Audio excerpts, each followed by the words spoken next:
ఉల్లిగడ్డ ఫ్రై చేసుకుందామండి. ఇది మంచిగా ఫ్రై కావాలి ఎర్రగా. పసుపు వేసుకుందామండి, సాల్ట్ వేసుకుందామండి, కలుపుకుందామండి ఇట్లా. చూడండి ఈ విధంగా వేగినాయి. ఇంకా కొంచెం వేగాల. ఇంకా కొంచెం కారం వేసుకుందామండి. బాగా వేగినాయి. చూడండి కారం కారం ఈ విధంగా వేపుకుందామండి. ఇగో ఇవి హెల్త్కి మంచిది.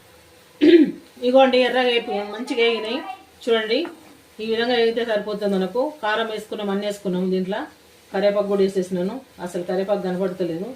చూడండి ఈ విధంగా వేపుకుందాం. సూపర్గా ఉంటుందండి ఈ ఫ్రై. చాలా బాగుంటుంది, చాలా బాగుంటుంది. ఇక మనం ఫైనల్గా ఏంటంటే కొత్తిమీర ఒకటి వేసుకుందామండి. కొంచెం కొత్తిమీర వేసుకుందాము. ఫైనల్గా వేసుకొని కలిపేసుకుందాం. లైక్ చేయండి ప్లీజ్.